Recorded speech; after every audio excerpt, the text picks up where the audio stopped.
إن الحمد لله نحمده ونستعينه ونستغفره ونعوذ بالله من شرور أنفسنا ومن سيئات أعمالنا من يهده الله فلا مضل له ومن يضلل فلا هادي له وأشهد أن لا إله إلا الله وحده لا شريك له وأشهد أن محمدا عبده ورسوله أما بعد فإن خير الحديث كتاب الله وخير الهدي هدي محمد صلى الله عليه وسلم وشر الأمور محدثاتها وكل محدثة بدعة وكل بدعة ضلالة وكل ضلالة في النار.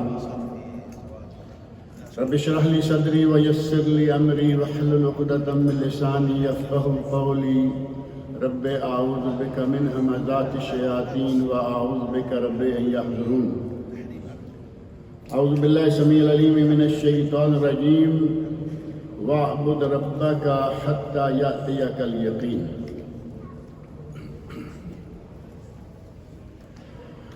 رمضان کا مبارک مہینہ آیا اور چلا گیا، اور عید کی خوشیاں جو ہیں وہ ابھی چل رہی ہیں. اکثر اداروں میں چھٹیاں ہیں، ابھی تک گورنمنٹ اداروں میں چھٹیاں ہیں، بعض کمپنیوں میں چھٹیاں ہیں، اور آج دیکھنے سے ویسے بھی چہروں پر رونق ابھی تک محسوس ہو رہی ہے عید کی خوشیوں کی. اللہ تعالیٰ مسلمانوں کی یہ خوشیاں دائم رکھے. آپ سب کو اللہ تعالیٰ عید مبارک کرے. تقبل اللہ منا ومنکم صالح الاعمال وکل عام وانتم بخیر. رمضان تو گزر گیا، نماز تراویح کا سلسلہ بھی ختم ہو گیا، جس کے بارے میں نے دوسرے جمعہ میں ہی شاید کہا تھا کہ پہلے جمعہ میں مسجدوں کی صفیں بھری ہوئی، شروع سے لے کر آخر تک ماشاءاللہ مسجدیں لبلب بھری ہوئی تھی، اور مسجدیں تنگ دامانی کا شکوہ کر رہی تھیں کہ مسجدیں چھوٹی ہیں. دوسرے ہفتے میں مسجدیں ذرا بڑی ہو گئی اور مسلمان مسجدوں میں تھوڑے ہو گئے، اور یہ سلسلہ چلتے چلتے کہیں ایسا نہ ہو کہ رمضان گیا، تراویح گئی اور مسجدیں بھی گئی، نمازیں بھی گئی. ایسا نہیں ہونا چاہیے. اور میں نے ذکر کیا تھا کہ بعض نمازی ایسے ہوتے ہیں کہ وہ صرف رمضان میں نماز پڑھتے ہیں. نماز تو فرض ہے نا، 12 مہینے، ہر مہینے کے ہر دن 5 نمازیں اللہ رب العزت نے فرض کی ہیں. نبی اکرم صلی اللہ علیہ وسلم نے ساری عمر روزانہ 5 نمازیں پڑھی، رمضان ہو غیر رمضان ہو. اور جو رمضان کا رب ہے، کیا اب وہ شوال کا رب نہیں ہے؟ شوال کا رب بھی وہی ہے، اور آگے کے مہینے، پیچھے کے مہینے، ہر مہینے کا رب وہی ہے. ہمیں رمضانی نہیں ہونا چاہیے، ہمیں رحمانی ہونا چاہیے، ربانی ہونا چاہیے. اللہ والے، رب والے، رحمان والے. نہ کہ رمضان آیا تو نمازیں پڑھ رہے ہیں، رمضان گیا تو نمازیں ختم، تراویح گئی، نماز بھی گئی. ایک صحیح مسلمان کا یہ طرز عمل نہیں ہوتا، نہ ہونا چاہیے. بلکہ ہمیں نہ 8 کے نمازی ہونا چاہیے جو جمعہ نماز پڑھتے ہیں، نہ 360 کے نمازی ہونا چاہیے جو صرف عید پڑھتے ہیں،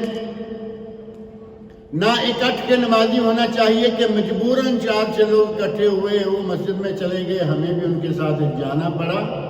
اور نہ کھاٹ کے نمازی ہونا چاہیے کہ کچھ بھی ہوتا رہے، ہمیں کوئی پرواہ نہیں، لیکن اعلان ہو جائے کہ فلاں چودھری صاحب فوت ہو گئے ہیں، فلاں حاجی صاحب فوت ہو گئے ہیں، تو اس دن وضو کر کے جنازہ گاہ میں ضرور پہنچ جاتے ہیں. ہمیں وہ نمازی بھی نہیں بننا چاہیے. ہمیں ٹھاٹ کے نمازی ہونا چاہیے جو روزانہ 5 وقت کی فرض نمازیں بر وقت اور کوشش کر کے باجماعت ادا کرتے ہیں.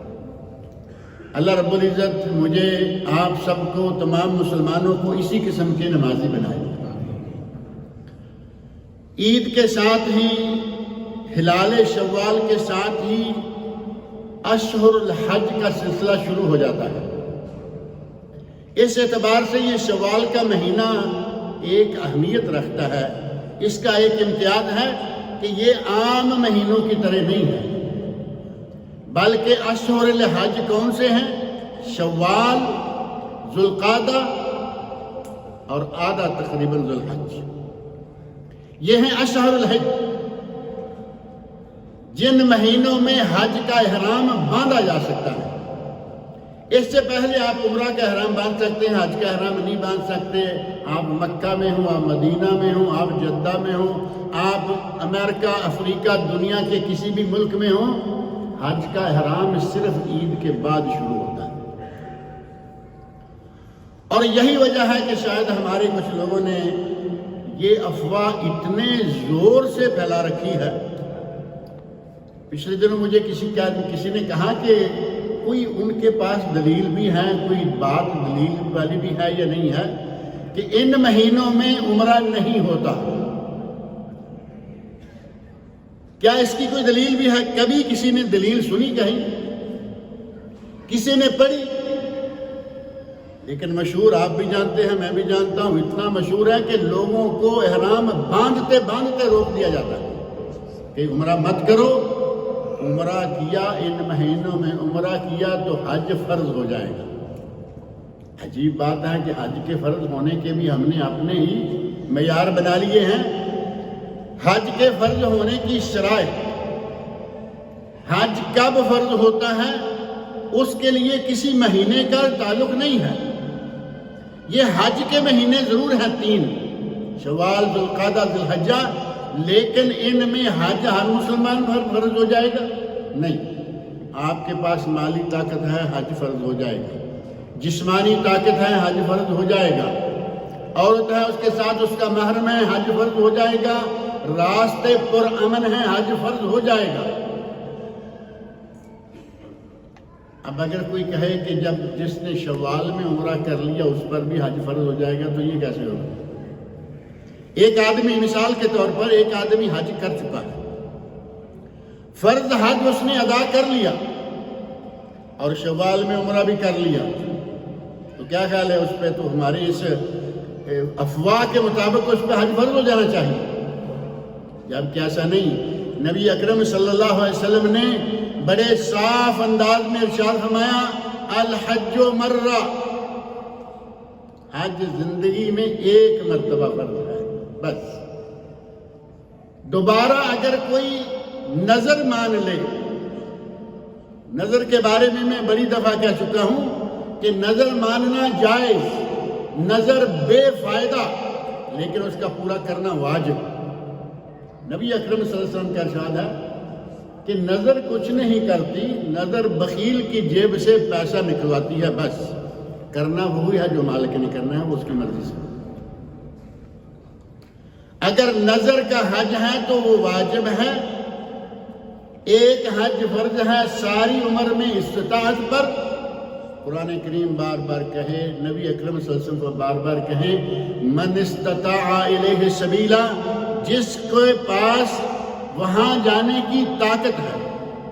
صحابی نے پوچھا استطاعت کیا ہے؟ مل استطاعت، تو آپ نے 2 لفظ، الزاد والراحلہ، زاد راہ، اپنا خرچہ ہو، گھر والوں کا خرچہ ہو، اگر گھر والے ساتھ ہیں تو سب کا خرچہ کٹا، والراحلہ، سواری ہو، جہاز کا ٹکٹ ہے، بس کا ٹکٹ ہے، کار کا ٹکٹ ہے، جو بھی شکل ہے۔ الزاد والراحلہ یہ 2 چیزیں ہیں بنیادی طور پر جس پر حج فرض ہوتا ہے۔ ایسی افواہ پھیلائی، نہ کوئی سر، نہ پیر، نہ کوئی بنیاد، نہ کوئی اصل، لیکن ہر آدمی کو معلوم ہے۔ آپ کسی سے پوچھ لیں، آپ کو کہیں گے ہاں جی سنا ہے۔ اور پھر مفتیوں کی حالت ایسی ہے کہ بڑے عجیب و غریب فتوے مکہ کے اندر بیٹھ کر، مدینہ اور جدہ شریف ہی ہو چکا ہے آہستہ آہستہ، کیونکہ جہاز حاجیوں کے وہاں اترتے ہیں، عمرہ والوں کے بھی، جدہ شریف ہو، مکہ شریف ہو، مدینہ شریف ہو، وہاں کے لوگ، وہاں رہنے والے اور وہاں سے ہو کے آ جائیں، بس ایک مرتبہ مفتی ہو گئے۔ اب آپ کو فتوے دیں گے مفت میں، مفتی بھی ہیں مفت کے، فتوے بھی مفت کے، اور ڈھکوسلے ادھر ادھر سے سنی سنائی باتوں کو فتویٰ بنا کر یہ کر لو، یہ کر سکتے ہو۔ نبی صلی اللہ علیہ وسلم نے 5 مقات مقرر فرمائے، کوئی پرواہ نہیں۔ ابھی کل مجھے کسی نے کہا کہ کوئی کسی باہر کے ملک سے آیا ہے اور وہ مکہ میں آ گیا ہے، باہر کے ملک سے آیا ہے مکہ میں آ گیا ہے۔ ایک تو ہماری کم نصیبی یہ ہے کہ اتنے لمبے سفر اور اتنے لمبے خرچ سارا کچھ کر لیتے ہیں، ایک چھوٹی سی کتاب پڑھنے کی توفیق نہیں ہوتی، ایک چھوٹا سا کیسٹ نہیں سن سکتے، ویڈیو نہیں دیکھ سکتے کہ حج کا طریقہ ہی دیکھ لیں۔ مقات پرواہی کو نہیں مقات کیا چیز ہے، اور پھر کسی مفتی نے اسے فتویٰ دے دیا مسجد عائشہ جاؤ، وہاں سے احرام باندھ کے عمرہ کر لو۔ یہ ہیں مفت کے مفتی۔ اسے مقات تک بھیجو۔ مقات مسجد عائشہ ام المومنین عائشہ رضی اللہ عنہ کے نام سے تنعیم اہل مکہ کی مقات ہے، باہر والوں کی نہیں۔ یہاں سے ہم جاتے ہیں تو ہمارے راستے میں مقات کون سی پڑتی ہے؟ ہوائی جہاز پر ہوں تب بھی طائف، اور اگر گاڑی سے جا رہے ہیں تب بھی طائف السیل الکبیر۔ جدہ اتریں، مکہ جائیں، مزے سے ہوٹل لیں، اپنے آرام سے بیٹھیں، مسجد عائشہ گئے، آ کے عمرہ کر لیا، عمرانہ ہو گیا، خالہ جی کا گھر ہو گیا، جب چاہیں جیسے چاہیں چلے جائیں۔ نبی اکرم صلی اللہ علیہ وسلم نے وقت لنا رسول اللہ صلی اللہ علیہ وسلم، راوی حدیث صحابی کہتے ہیں کہ نبی صلی اللہ علیہ وسلم نے ہمارے لیے مقات مقرر فرمائے، کوئی پرواہ نہیں، جیسے چاہیں فتویٰ دیا اور لوگوں کو آگے پیچھے کر دیا۔ یہ مسائل انشاءاللہ چلتے رہیں گے، اگلا مہینہ بھی ہے اور اس سے اگلا مہینہ بھی۔ اس وقت جو خاص بات کرنی ہے آپ سے وہ تھوڑی سی میں نے کر دی ہے کہ نمازیں پڑھتے رہے، تراویح پڑھتے رہے۔ اب یہ نمازیں چھوٹ نہیں جانی چاہیے، ہمیں نمازی رہنا چاہیے، ایک بات۔ اور دوسری بات یہ کہ رمضان کا مہینہ ہم نے قرآن کریم کی تلاوت بہت کی ہے الحمدللہ۔ پچھلے مہینوں سے تھوڑا اسپیشل رکھا، قرآن کریم کو اوپر سے اتار کے رکھا، جھاڑ کے رکھا، قریب رکھا۔ تو کیا واپس رکھ دیا ہے یا نیچے ہی ہے؟ اب اس کو نیچے ہی رہنے دو۔ قرآن کریم کو اتنا قریب رکھو کہ آپ کی نظر پڑتی رہے، دل کے اندر اس کا مقام موجود رہے۔ ایسا نہ ہو کہ کتاب اللہ کو پھر جھاڑ پھونک کے اچھی طرح خوبصورت لباس پہنایا، غلاف پہنایا اور پھر اوپر پہنچا دیا، اور پھر ہماری دسترس سے باہر ہو جاتا ہے۔ ساری عمر ادب کے نام سے قرآن کے بے ادب بنے رہتے ہیں۔ قرآن کو چھوڑ دینا بے ادبی ہے یا نہیں؟ نام ادب کا، کہیں پیچھا نہ ہو جائے۔ یہ دیکھو قرآن کریم پڑھے ہوئے ہیں الحمدللہ، یہ کتنے یہ جو جہاں لوگ بیٹھ رہے ہیں ان کے پیچھے چھوٹی چھوٹی شیلفیں لگی ہوئی ہیں، مسجدیں قرآن سے بھری ہوئی ہیں، لوگ آ رہے ہیں جا رہے ہیں۔ انسان کے دل کے اندر اگر قرآن کریم کا احترام ہے تو پیچھا کرنے سے بے ادبی نہیں ہوتی۔ ہم نے معیار بنایا اور اس معیار کے نتیجہ میں قرآن کو ہم نے اپنی آنکھوں سے دور کر دیا۔ قرآن کریم کو اپنی آنکھوں کے سامنے رکھیں تاکہ قرآن کہیں ہمارے بارے میں شکایت نہ کرے۔ اور قرآن زیادہ نہیں تو نبی اکرم صلی اللہ علیہ وسلم ارشاد فرماتے ہیں کہ یہ اگر 100 آیت کتنی بنتی ہے؟ 1 2 3 صفحے ہو گئے بڑے، ٹائم کتنا لگے گا؟ 6-7 منٹ۔ جو تھوڑا اچھا پڑھتے ہیں 6-7 منٹ میں، اور جو ہماری طرح ذرا تھوڑے دھکے لگا کے پڑھتے ہیں ان کے 10 منٹ لگ جائیں گے۔ جو آدمی رات میں، نبی صلی اللہ علیہ وسلم کا ارشاد، رات میں جو آدمی 100 آیت پڑھ لیتا ہے اللہ رب العزت اسے قانتین میں سے لکھ لیتا ہے۔ قانتین، قرآن کریم میں صفت آئی نا، مومنین، قانتین، اللہ تعالیٰ اسے قانتین میں سے، یعنی اللہ کے سامنے دلجوئی کے ساتھ، یکسوئی کے ساتھ اللہ کے سامنے کھڑا رہنے والا. 100 آیت نہیں تو پھر سورۃ الفرقان کی آیت 30 میں اللہ رب العزت نے ارشاد فرمایا ہے وقال الرسول یا رب ان قوم اتخذوا هذا القرآن مہجورا. اے میرے رب، رسول اللہ صلی اللہ علیہ وسلم کہیں گے اے میرے رب میری قوم نے قرآن کو چھوڑ دیا. اللہ تعالیٰ ہمیں ان لوگوں میں سے نہ بنائے کہ جن کے خلاف ہمارے نبی صلی اللہ علیہ وسلم بھی گواہی دیں. اور معروف ہے کہ قرآن شاہد لک و شاہد علیک. عربی زبان کی کتنی طاقت ہے ماشاءاللہ. شاہد لک یہ تمہارے لیے تمہارے حق میں گواہی دے گا، اور شاہد علیک تمہارے خلاف گواہی دے گا. قرآن کی تمہارے خلاف گواہی ہو گئی کہ انہوں نے مجھے چھوڑ دیا، اور تمہارے لیے گواہی یہ ہے کہ قرآن وہ کتاب ہے، اللہ کا وہ کلام ہے کہ اللہ رب العزت کے سامنے باقاعدہ ہمارے لیے کھڑا ہو جائے گا،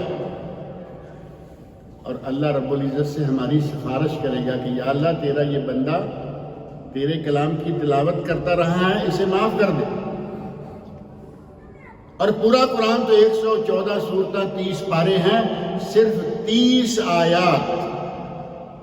نبی اکرم صلی اللہ علیہ وسلم ارشاد فرماتے ہیں قرآن کریم کی صرف 30 آیات ہیں، اگر کوئی رات کو سونے سے پہلے انہیں پڑھ لیا کرے تو یہ اللہ سے جھگڑا کر کے بھی اس بندے کو جنت میں داخل کرا دیں گے. وہ 30 آیات کون سی ہیں؟ تبارک الذی بیدہ الملک، سورۃ الملک. 30 آیتیں بندے کو جہنم سے بچا لیں گی، جنت میں داخل کر دیں گی، لیکن اگر کوئی دل سے انہیں پڑھتا رہے. تو یہ دوسری گزارش ہے کہ آپ نے قرآن کریم کو وہاں نہیں رکھنا جہاں شعبان میں تھا. رمضان میں اتارا گیا، جہاں شعبان میں تھا وہاں نہیں. اب یہ قرآن ہماری دسترس میں، ہماری آنکھوں کے سامنے رہنا چاہیے، کہیں ایسا نہ ہو کہ ہماری دسترس سے ہی یہ نکل جائے. جھوٹ بولنا رمضان میں ہم نے بار بار حدیثیں سنی. صحیح بخاری من لم یدع قول الزور والعمل به فلیس للہ حاجہ ان یدع طعامہ و شرابہ. جس نے جھوٹ بولنا اور جھوٹ پر عمل کرنا نہ چھوڑا، اللہ کو اس کے بھوکا پیاسا مرنے کی کوئی ضرورت نہیں. رمضان میں ہم نے کوشش کی، الحمدللہ روزہ رکھا ہوا ہے، جھوٹ نہیں بولتے. تو کیا اب جھوٹ جائز ہو گیا ہے؟ رمضان کے علاوہ کیا جھوٹ جائز ہے؟ ہمارا اللہ رب العزت نے 1 مہینہ پورا، ایک پروگرام، ایک کورس ہمیں دیا، اور اس کورس سے ہم یہ سیکھ کر نکلے ہیں کہ جھوٹ بولنا جائز نہیں. جھوٹ کے نتیجے میں روزہ قبول نہیں ہوتا، ہماری باقی باتوں کا کیا بنے گا؟ یہ ایک گرہ لگا لیں اپنے آج دل میں کہ جھوٹ والی بات جو ہے نہیں. نبی اکرم صلی اللہ علیہ وسلم کا ارشاد مبارک ہے، آپ سے پوچھا گیا کہ یا رسول اللہ کیا مومن بخیل ہو سکتا ہے؟ فرمایا ہاں. پیسہ کس کو پیارا نہیں ہے؟ مومن بخیل ہو سکتا ہے. یا رسول اللہ کیا مومن بزدل ہو سکتا ہے؟ فرمایا ہاں بزدل بھی ہو سکتا ہے. دل میں کمزوری ہے، آدمی اپنی جان کے ساتھ اتنا تعلق پیدا کر چکا ہوتا ہے کہ اسے دنیا کا دوسرا کوئی تعلق اس کے مقابلے میں نہیں آتا. پوچھا کیا مومن جھوٹا ہو سکتا ہے؟ آپ نے فوراً فرمایا نہیں، مومن کبھی جھوٹا نہیں ہو سکتا. اور جو آدمی جھوٹ بولتا رہے کیا وہ مومن ہوگا؟ ہمیں یہ بھی آج طے کرنا ہے کہ آج کے بعد انشاءاللہ اپنی زندگی کے معاملات میں ہم یہ جھوٹ سوٹ اور یہ ان باتوں میں ہم اپنے نہ دنیا کے فائدے کو دیکھیں گے، نہ دنیاوی فائدہ اور نہ اخروی نقصان کی ہم پرواہ. ایسا نہیں، دنیاوی فائدہ ہوتا ہے تو ہوتا رہے. ہم نے یہ دیکھنا ہے کہ جس فعل کے نتیجہ میں اللہ رب العزت بندے کا روزہ قبول نہیں کرتا، باقی عبادتوں میں بھی انہی کی وجہ سے، اسی گناہ کی وجہ سے عیب آ جائے گا، کمی آ جائے گی، کمزوری آ جائے گی۔ میں آج کے بعد جھوٹ نہیں بولوں گا۔ اور قیام اللیل، نماز تراویح پڑھتے رہے ہیں، اور یہ مسلمان کی زندگی مسلسل عبادت ہونی چاہیے۔ مسلمان کی زندگی مسلسل عبادت ہونی چاہیے، اور عبادت ہو جاتی ہے۔ آدمی کی نیت صحیح ہو، اتنا لمبا کام نہیں ہے، محنت اتنی لمبی نہیں، صرف نیت صحیح ہو، دل میں ارادہ ہو اچھا۔ ہمارے کہتے ہیں کہ نیت اچھی اور بیڑا پار، کہنے کو تو ضرب المثل، لیکن ہے بہت زبردست یہ بات۔ نیت اچھی تو بیڑا پار۔ اگر آدمی اچھی نیت سے رہے، روٹی کمانے کے لیے ہر شخص کوشش کر رہا نہیں۔ ہم دیکھو اپنے ملک کہاں ہیں، ہم کہاں بیٹھے ہیں۔ ملک کے اندر بھی، گھر کے اندر کوئی نہیں، باہر سارے، کوئی دفتروں میں، کوئی سڑکوں پر، کوئی جہاں جہاں کسی کو اللہ نے لکھا ہوا ہے روزی کمانے کے لیے سر جوڑ محنت کرتا ہے۔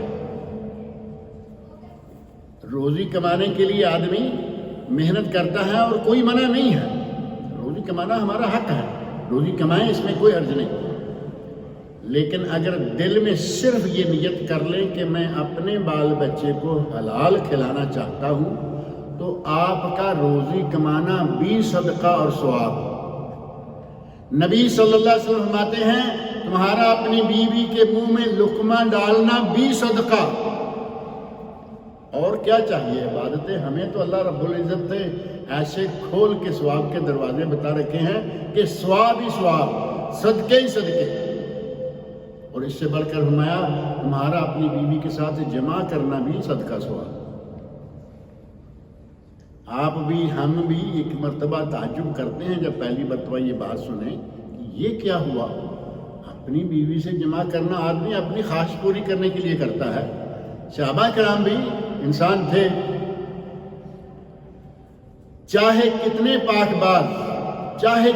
پاک باز معاشرے کے فرد، اور چاہے کتنے نبی اکرم صلی اللہ علیہ وسلم کے قریب تھے، کچھ باتیں وہ بھی فوراً نہیں سمجھ پاتے تھے۔ پوچھا یا رسول اللہ، بندہ تو اپنی خواہش کے لیے کام کرتا ہے، تو نبی اکرم صلی اللہ علیہ وسلم نے وضاحت فرما دی، فرمایا کہ اگر یہی کام کسی غیر عورت کے ساتھ کرے تو گناہ ہوگا یا نہیں؟ سب نے کہا ہوگا۔ تو فرمایا اس گناہ کے بچنے کے لیے اپنی بیوی سے جمع کرتا ہے تو یہ صدقہ اور ثواب ہے۔ جب جمع تک صدقہ و ثواب ہے، اپنی بیوی کے منہ میں لقمہ ڈالنا صدقہ و ثواب ہے، اپنی اولاد کے لیے، بال بچے کے لیے، بہنوں بھائیوں، والدین کے لیے پاک پاکیزہ حلال روزی کمانا صدقہ و ثواب اور عبادت ہے، تو پھر ہمیں اور کیا چاہیے؟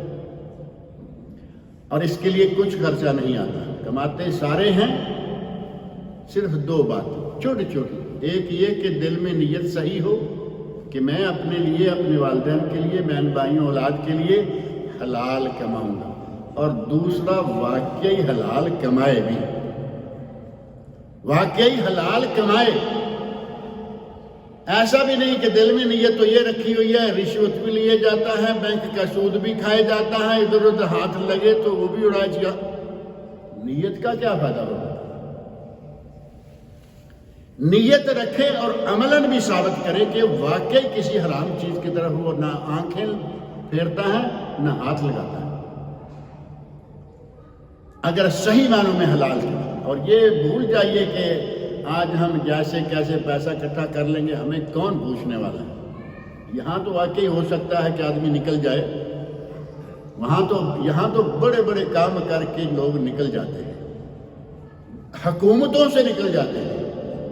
ایک دن ہو نا کہ حکومت پکڑ لے گی، حکومتوں کے قبضے سے بھی نکل جاتے ہیں، دوسرے ملکوں میں نکل جاتے ہیں۔ لیکن ایک دربار اور ایک حکومت ایسی آنے والی ہے، اور ہے اس وقت بھی موجود ہے، اس دربار سے کوئی بھاگ نہیں سکتا، اس حکومت سے، اس حاکم کے قبضہ سے کوئی بھاگ نہیں سکتا، انسان ہو جن کیوں نہ ہو۔ اللہ رب العزت نے تو قرآن کریم میں سورہ الرحمن فرمایا یا معاشر الجن والانس ان استطعتم ان تنفذوا من اقطار السماوات والارض فانفذوا لا تنفذون الا بسلطان۔ اے جنوں انسانوں، اگر اللہ کی حکومت سے بھاگ سکتے ہو بھاگ کے دکھاؤ۔ لا تنفذون، نہیں بھاگ سکو گے الا بسلطان، جہاں بھی جاؤ اس کی حکومت موجود ہے، اس کا قبضہ موجود ہے، جب چاہے تمہیں دبوچ لے گا۔ بھاگ کے جانے والی کوئی بات نہیں ہے۔ اللہ رب العزت پوچھ لے گا کہ پیسہ حلال سے کمایا تھا یا حرام سے کمایا تھا، اور صرف پیسہ کا حلال کما لینا ہی نہیں بلکہ نبی صلی اللہ علیہ وسلم نے فرمایا کہ پیسہ خرچ کہاں کیا ہے وہ بھی پوچھا جائے گا۔ پیسہ حلال سے کما تو لیا، فیکٹری لگائی، مل لگائی، بہت بے شمار پیسہ کمایا، وہ حلال ذرائع ہیں، ٹیکسٹائل مل ہے، شوگر مل ہے، یہ مل ہے، وہ مل ہے، حلال ذرائع ہیں، پیسہ بے شمار کما لیا۔ صرف کہاں سے کمایا یہ نہیں، لگے ہاتھوں دوسرا سوال ہوگا کہ کہاں لگایا۔ اگر پیسے کو حرام جگہ پر خرچ کیا، ایک حلالہ بھی حرام خرچ کیا تو وہ تبذیر۔ قرآن کریم میں اللہ تعالیٰ نے فرمایا ہے وَلَا تُبَذِّرْ تَبْذِيرًا إِنَّ الْمُبَذِّرِينَ كَانُوا إِخْوَانَ الشَّيَاطِينَ۔ جو فضول خرچ ہیں وہ شیطانوں کے بھائی ہیں۔ پچھلے ایک درس میں میں نے یہ بات ذکر کر رہا تھا کہ ہم نے فضول خرچی، اسراف اور تبذیر دونوں کا ترجمہ فضول خرچی کر رکھا ہے، جبکہ یہ اگر کہیں کہ ہمارے کھاتے میں چل جاتا ہے تو ٹھیک ہے بھائی چلا لیجئے، اصلاً ان دونوں لفظوں کا ترجمہ ایک نہیں ہے۔ اسراف کیا ہے؟ اردو میں لفظ معروف ہے نا، اسراف و تبذیر، فضول خرچی ایک جائز اور حلال چیز ہے، اس کی کتنی ضرورت تھی آپ نے اس سے بہت زیادہ کر دیا، یہ اسراف ہے، یہ فضول خرچی ہے۔ مہمان آیا، میں نے مثال بھی یہ دی تھی، مہمان آیا اور اس کے لیے بہت اسپیشل مہمان ہے، 2-3 ڈشیں کر لیجیے۔ اب ایک مہمان بیٹھا ہے، ایک لمبا ٹیبل ہے، ادھر آپ بیٹھے ہیں یا ساتھ بیٹھے ہیں اور ٹیبل سارا کھانوں کا بھرا ہوا ہے، اور دل میں یہ ہے کہ میں نے آج مہمان کی 8, 10, 15 ڈشوں سے مہمان نوازی کرنی ہے۔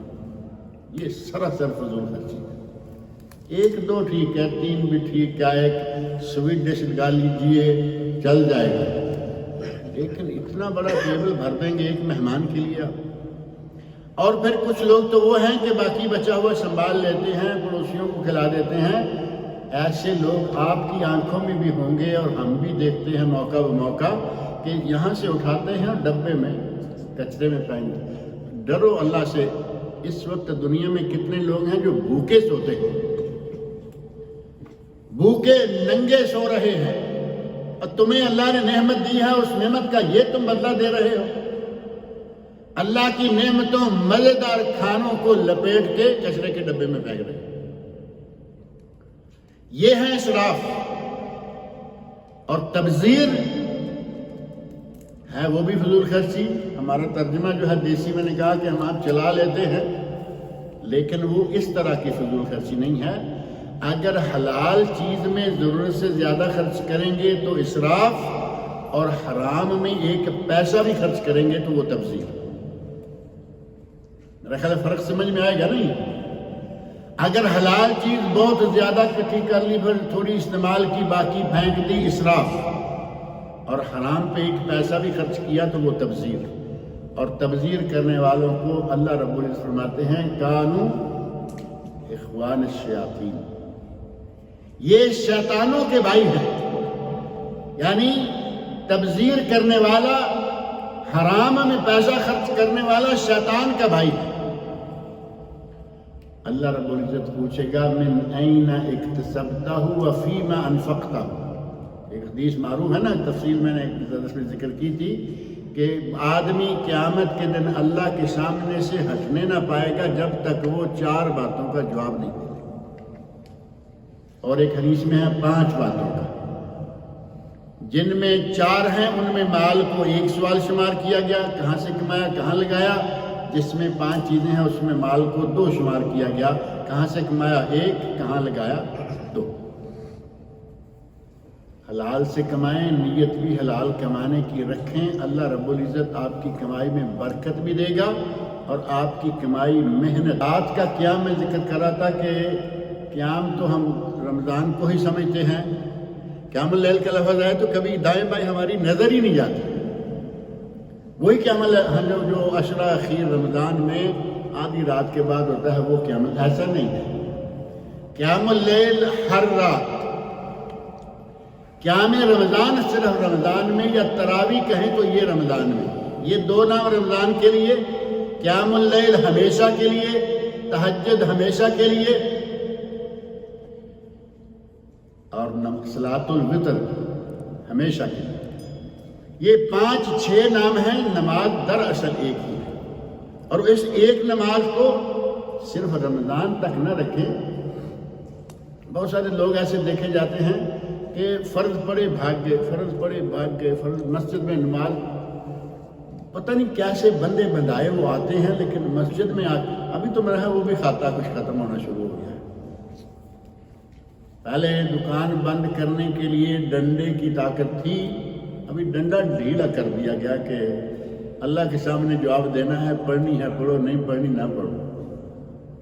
ابھی آپ دیکھیں گے کہ پہلے ایسے لوگ موجود تھے ہمارے بھائی، اللہ تعالیٰ ان کو ہدایت دے، ادھر اذان ہوئی، باہر کی لائٹیں بند، اندر کی مین لائٹ بند، اور ہلکی پھلکی لائٹ جس میں ان کا کام چل رہا ہے، پیچھے چائے پی رہے ہیں۔ مسجد جانے کی توفیق نہیں ہو رہی، پیچھے بیٹھ کے چائے پی، بسکٹ کھائے، یہ کیا وہ کیا۔ ابھی اتنی لمبی ضرورت نہیں رہ گئی۔ اب ہمیں اللہ کے سامنے جواب دینے کا اگر یقین ہے تو دکان بند کرنی ہوگی، اپنا کاروبار ٹھپ کرنا ہوگا، اور نماز کے وقت نماز پڑھنی ہوگی۔ نماز قیام اللیل ہمیشہ کے لیے، اور قیام اللیل ہمیشہ کے لیے ہے، اور خاص طور پر رات کی آخری تہائی جسے ہم تہجد کا وقت کہتے ہیں نا، یہاں کا قیام اللیل بھی ہماری تہجد سے جلدی ہوتا ہے۔ ہمارے پاکستان انڈیا میں تہجد جو ہے وہ 12 بجے نہیں ہوتی، 12:30 بجے، 1:30-2 بجے جا کے شروع ہوتی ہے۔ وہ اصل صحیح وقت ہے تہجد کا۔ اور تہجد کے بارے میں نبی اکرم صلی اللہ علیہ وسلم ارشاد فرماتے ہیں، اللہ رب العزت آسمانی دنیا پر نزول فرماتا ہے۔ اب وہ کیسے نزول فرماتا ہے، وہ مالک ہے، اس کی مرضی، جیسے اس کی جلالت شان کو لائق ہے آسمان دنیا پر نزول فرماتا ہے، اور وہ سوال کرتا ہے، هل من تائب فاتوب علیہ، کوئی توبہ کرنے والا آج اس وقت میرے سامنے توبہ کرے، میں اس کی توبہ قبول کروں۔ رات کے تیسرے پہر تہجد کے وقت کوئی توبہ قبول کرے، کوئی توبہ کرے، میں توبہ قبول کروں۔ هل من سائل فأعطیہ سؤالہ، کوئی مانگنے والا مجھ سے کچھ مانگے، میں اسے دوں۔ کتنا فائدہ ہے، پوری کائنات کا مالک کہہ رہا ہے کہ آؤ مانگو، جو مانگو میں دوں۔ ہمیں چھوٹا سا لیٹر، چھوٹا سا میسج آ جائے نا بلدیہ کے مدیر سے، ہمارے ملکوں میں میئر کہتے ہیں نا ہمارے اپنے، شاید بلدیہ کے مدیر کو، یا میئر کا مدیر کا میسج آ جائے کہ آؤ تمہارے لیے کچھ رکھا ہے، یا آؤ جو کہو گے جیسے کہو گے میں کر دوں گا، تو ہمارے کپڑوں سے باہر ہو جاتے ہیں خوشی کے ساتھ، پھولے نہیں سماتے۔ کائنات کا مالک، پورے زمین و آسمان کا خالق و مالک کہہ رہا ہے آؤ مانگو، فأعطیہ سؤالہ، میں اس کو اس کا سوال دیتا ہوں۔ هل من مستغفر فاغفر له، کیا کوئی ہے جو مجھ سے معافی مانگے؟ ایک تو ہے کوئی چیز مانگے، چیز نہیں، کوئی ہے جو گناہوں کی معافی مانگے، فاغفر له، میں اس کو معاف کروں۔ وذلک کل لیلہ، اور یہ کام ایک رات نہیں ہوتا بلکہ ہر رات ہوتا ہے۔ نہ یہ صرف رمضان میں ہوتا ہے، نہ یہ کسی خاص رات میں ہوتا ہے، یہ ہر رات ہوتا ہے۔ اور یہی کام یوم عرفہ میں بھی ہوتا ہے۔ یوم عرفہ بھی اللہ رب العزت اپنے، لیکن وہ دن کا وقت، یہ ہر رات ہوتا ہے کہ آؤ آ کے ہم سے کچھ مانگ لو۔ قیام اللیل کی عادت تھوڑی سی پڑی ہے 10 دنوں کے اندر، تو وہ وقت گزر گیا۔ یہ ہر رات اللہ رب العزت کی طرف سے اعلان موجود ہے، یہ سلسلہ جاری رکھیں۔ اور یہ جو تہجد بھی چھوڑ دی، نوافل بھی چھوڑ دیے، سنتیں بھی چھوڑ دیں، پھنسے پھسائے آئے، بندے بندائے آئے، 4 رکعتیں پڑھی بھاگ گئے، 3 رکعتیں پڑھی بھاگ گئے، اس عادت کو بھی چھوڑیں۔ جب وضو کر لیا ہے، مسجد میں آ ہی گئے ہیں، تو جب 3 رکعتیں آپ نے مغرب کی پڑھی تو پیچھے 2 بچ گئی نا، 2 اور پڑھ جائیں۔ فجر کے 2 فرض ہیں، 2 اور پہلے پڑھ لیں۔ ظہر کی 4 اور 2، یا 2 اور 2 دونوں حدیثیں صحیح ہیں، پہلے 4 بعد میں 2، اور دوسری صحیح حدیث اسی کے بالکل مساوی درجہ کی حدیث ہے، پہلے 2 اور بعد میں بھی 2، اور عشاء کے بعد بھی 2، جو سنتیں ہیں، مؤکدہ سنتیں ہم کہتے ہیں، یہاں لوگ سننے رواتب کہتے ہیں۔ سنت مؤکدہ دن میں 12، کوشش کریں پڑھا کریں۔ نبی اکرم صلی اللہ علیہ وسلم فرماتے ہیں من صلی للہ 12 رکعہ، جس نے اللہ کے لیے 12 رکعتیں پڑھی، 12 منتی ہے نا سنتے ہیں، من صلی للہ 12 رکعہ بنی لہ بیت فی الجنہ، یا بنى اللہ لہ بیت فی الجنہ، جو 12 رکعتیں پڑھے روزانہ اللہ اس کے لیے جنت میں گھر بنائے گا۔ اور جس حدیث میں ہے بونی لہ بیت فی الجنہ، اس کے لیے گھر بنا دیا گیا ہے اللہ رب العزت نے۔ اور اس کے وعدوں پہ تو ہمیں ایمان رکھنا ہی چاہیے۔ اللہ کا کوئی وعدہ کبھی وعدہ خلافی والی بات نہیں ہے۔ وہ فرما رہا ہے کہ نبی اکرم صلی اللہ علیہ وسلم کے زبان مبارک ہے، اس کے لیے جنت میں اللہ تعالیٰ گھر بنا دیتا ہے۔ اور اسی طرح جس طرح نفل نمازیں ہیں، صبح ایک اشراق ہے، سورج نکلنے کے 15 منٹ بعد کبھی کبھی پڑھا کریں، روز تو ضرور بعض لوگوں سے ممکن نہیں ہے، کبھی کبھی سے۔ فجر کی نماز پڑھی، اللہ کرتے رہے 2 رکعت نماز صلاۃ الاشراق۔ نبی صلی اللہ علیہ وسلم فرماتے ہیں جس نے فجر پڑھی اور ذکر و اذکار میں مشغول رہا، سورج نکلنے کے بعد اشراق 15 منٹ کے بعد تقریباً اس کا وقت لکھا رہتا ہے، 15 منٹ کے بعد 2 رکعتیں پڑھی، اس کو اللہ پورے حج اور عمرہ کا ثواب دے گا۔ آپ اندازہ کریں 2 رکعتیں ہیں، پورے حج اور عمرہ کا اللہ ثواب دیتا ہے۔ اسی طرح صلاۃ الضحیٰ ہے، 4 رکعتیں، 6 رکعتیں، 8 رکعتیں۔ قدسی حدیث میں اللہ رب العزت فرماتے ہیں اے میرے بندے، تو 4 رکعتیں دن کے شروع میں پڑھ، باقی تیرا کھاتا میں سیدھا کر دوں گا۔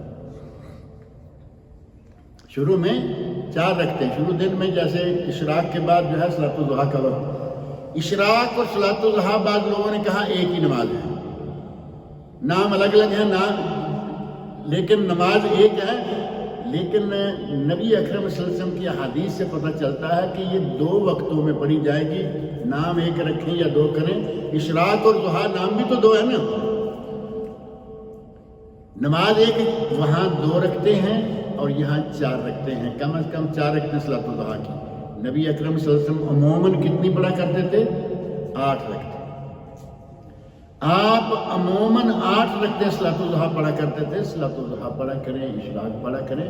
نوافل کی بہت جگہ ہے، اور فرض روزے گزر گئے لیکن نفل روزے سال بھر چلتے رہتے ہیں۔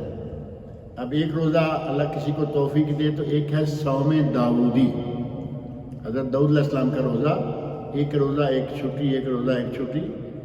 اور جو آدمی کہے کہ نہیں جی ایسا کیا ہے، میں تو مسلسل رکھ سکتا ہوں، نبی صلی اللہ علیہ وسلم فرماتے ہیں جس نے ہمیشہ مسلسل روزہ رکھا اس نے روزہ رکھا ہی نہیں۔ یعنی یہ حد سے بڑھنے والی بات ہے، ہمیشہ نہیں، ایک چھٹی ایک روزہ جائز صوم داؤدی. نبی اکرم صلی اللہ علیہ وسلم پیر اور جمعرات کا روزہ رکھتے، اور پیر اور جمعرات جیسے آدمی انتظار میں ہوتا ہے، تلاش میں ہوتا ہے، یتحرا، آپ تلاش کرتے تھے پیر اور جمعرات کو. ہلال عید، ہلال شوال، ہلال رمضان، اس کے بارے میں لیلۃ القدر کے بارے میں کہا گیا کہ اس کو تلاش کرو. وہاں بھی من اراد ان یتحرا فلیتحرا، جو لیلۃ القدر کو تلاش کرنا چاہے وہ اس لیلۃ القدر کو کب تلاش کرے؟ تاخراتوں. وہی لفظ یہاں ہے کہ نبی اکرم صلی اللہ علیہ وسلم پیر اور جمعرات کو تلاش کرتے تھے، یعنی انتظار میں ہوتے تھے کہ پیر آنے والا ہے، اب جمعرات آنے والی ہے. آپ عموماً یہ 2 دن کا روزہ رکھتے تھے. صحابہ نے پوچھا یا رسول اللہ آپ یہ 2 دن کا روزہ بہت رکھتے ہیں. فرمایا تورد فیہ الاعمال علی اللہ، ان 2 دنوں میں تورد فیہم الاعمال علی اللہ، ان 2 دنوں میں بندوں کے اعمال اللہ کے حضور پیش کیے جاتے ہیں. یعنی رپورٹ کی جاتی ہے کہ یہ پچھلے 3 دن میں اس نے کیا کیا. اللہ کے فرشتے اللہ کے سامنے جا کے بندے کی رپورٹ دیتے ہیں کہ تیرے بندے نے پچھلے ہفتے میں یہ کارروائی کی ہے، یہ کچھ کیا ہے. فَأُحِبُّ أَن يُعْرَضَ عَمَلِي وَأَنَا صَائِمٌ، اور مجھے یہ پسند ہے کہ میرا عمل جب اللہ کے حضور پیش ہو تو رپورٹ کے آخر میں کیا لکھا ہوا ہوگا کہ تیرا بندہ اس وقت روزے سے ہے. پیر جمعرات کا اگر ہو سکے تو روزہ رکھا کریں. ایک ہر مہینے میں 3 روزے ہیں. ایک تو مطلق ہے کہ ہر مہینے میں 3 روزے رکھیں.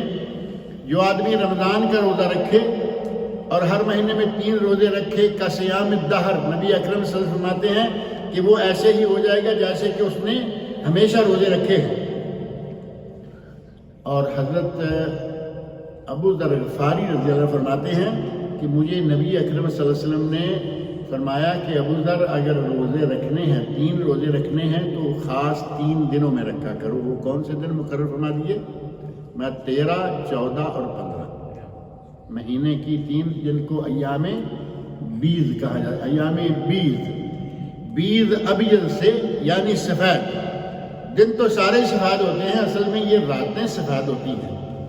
13، 14، 15 میں چاند مکمل ہوتا ہے نا، تو ایام بیض کے روزے، کیونکہ روزہ دن کو رکھنا ہے، رات سفید ہے، اسی حوالے سے ان کا نام رکھ دیا گیا ایام بیض کے روزے.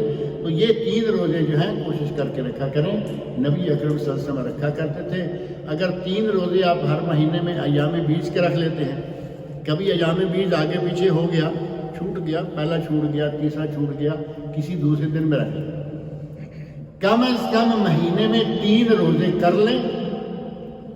آپ ایسا ہوگا جیسا کہ ہمیشہ کے روزے دار ہیں. رمضان تو رکھتے ہیں 1 مہینہ 10 مہینے کا ثواب، اور 3 روزے 30 دن کا ثواب. 3 روزے 30 دن کا ثواب، اور 30 روزے 300. 6 روزے جو شوال والے ابھی جو ان دنوں میں چل رہے ہیں، 6 روزے رکھیں تو 60 دن 2 مہینے اس طرح بنے گا. لیکن اس طرح نبی اکرم صلی اللہ علیہ وسلم فرماتے ہیں کہ 3 روزے رکھ لو، رمضان کا روزہ رکھ لو، تم ہمیشہ کے روزے دار. اور یہ سوال کے 6 شوال جن کو کہا جاتا ہے، شش عیدی بھی کہتے ہیں. عید کے 6 روزے، یعنی عید کے بعد عین عید کے دن روزہ رکھنا منع ہے. وہ دن ابھی چل رہے ہیں. پچھلے کچھ دنوں میں مہمانوں کی وجہ سے لوگوں نے روزے نہیں رکھے کہ بھئی مہمانوں کی آمد و رفت ہے، ہم کسی کے گھر میں جائیں اور وہ روزہ رکھ کے بیٹھے ہوئے ہوں تو پھر وہ ذرا عجیب ہوتا. گھر والے کو بھی مہمانوں کا خیال رکھنا چاہیے. اب ہمارے سامنے وقت ہے کہ بقیہ ان 24-25 دنوں کے اندر ہم 6 روزے رکھ لیں. نبی اکرم صلی اللہ علیہ وسلم آتے ہیں من صام رمضان ثم اتبعہ 6 من شوال کانا کا صیام الدہر. جس نے رمضان کے روزے رکھے پھر اس نے شوال کے بھی 6 روزے رکھ لیے، وہ ہمیشہ کا روزہ دار شمار ہوگا. اللہ رب العزت نے ہمارے لیے دروازے کھول رکھے ہیں، اور پھر کوشش کریں کہ جو عمل کریں اس پر ہمیشہ کریں. احب الاعمال الی اللہ، نبی اکرم صلی اللہ علیہ وسلم کی حدیث ہے، احب الاعمال الی اللہ ادومہ وان قل، اللہ کو وہ عمل بڑا پیارا ہے جس پر لوگ ہمیشگی کریں چاہے چھوٹا کیوں نہ ہو۔ اب آپ اندازہ کر لیں کہ ایک آدمی کی عادت ہے، اس نے عادت بنا لی کہ میں روزانہ 10 ریال دوں گا۔ اگر یہ روزانہ 10 ریال دیتا ہے تو سال میں کتنے دے دیے اس نے؟ کیلکولیشن کیجئے نا، 360 دن ہیں، آگے ایک زیرو صرف بڑھا دیجئے، کیلکولیشن میں اتنی لمبی ضرورت نہیں ہے۔ یہ روزانہ صرف 10 ریال دیتا ہے، 3600 3,500 ریال اس نے اللہ کی راہ میں خرچ کر دیا۔ دوسرا روزانہ تو نہیں دیتا، کبھی کبھی دیتا ہے، کبھی اس نے 100 دے دیا، کبھی اس نے 200 دے دیا، تو یہ کھینچ تان کے ہو سکتا ہے کہ وہ 3,000 والے سے 3,500 والے سے بھی کم تک پہنچے۔ ادومہ وان قل، چاہے تھوڑے کیوں نہ ہو لیکن دیتے رہے، چھوٹا عمل ہی کیوں نہ ہو لیکن کرتے رہے۔ یہاں ایک غلط فہمی میں دور کر دوں، ہمارے بعض لوگ غلط فہمیاں بھی بڑی پیدا کرتے ہیں، کہیں گے جو تہجد شروع کر لے اگر وہ چھوڑ دے تو گناہ گار ہے۔ بہت غلط بات، تہجد نفل ہے، شروع کیا الحمدللہ، چھوٹ گیا کوئی بات نہیں جی۔ اگر آپ نے نفل روزہ رکھنا شروع کیا پیر جمعرات کا یا 13، 14، 15 کا، اگر چھوڑ دیا تو گناہ گار، غلط بات ہے۔ یہ ہمارے لیے نفل ہے۔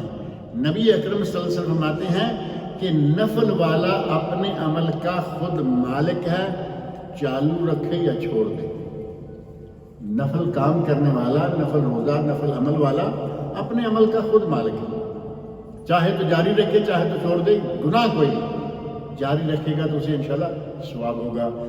اب باتیں ابھی کرنے والی اور بھی ہیں، لیکن اللہ رب العزت سے دعا ہے کہ وہ ہمیں انہی باتوں پر اور دیگر باتوں پر، اسلام کے احکام پر چلنے اور ان پر عمل کرنے کی توفیق عطا فرمائے۔ ایک سوال کسی نے لکھا ہے کہ کیا سنت نماز 4 رکعت ساتھ پڑھی جا سکتی ہیں یا دو کر کے پڑھنا ہی بہتر اور افضل ہے، اور ثواب بھی زیادہ ہو جائے گا۔ 2 پڑھنے میں درود شریف 2 مرتبہ آئے گا نا، اتحیات 2 مرتبہ آئے گا، دعائیں 2 مرتبہ آئیں گی، سلام 4 آئیں گے، تو اس سے ثواب بڑھ جاتا ہے۔ لہذا 2 رکعتیں کر کے ہی نوافل کو ادا کرنا چاہیے۔ اللہ تعالیٰ مجھے اور آپ سب لوگ کے نیک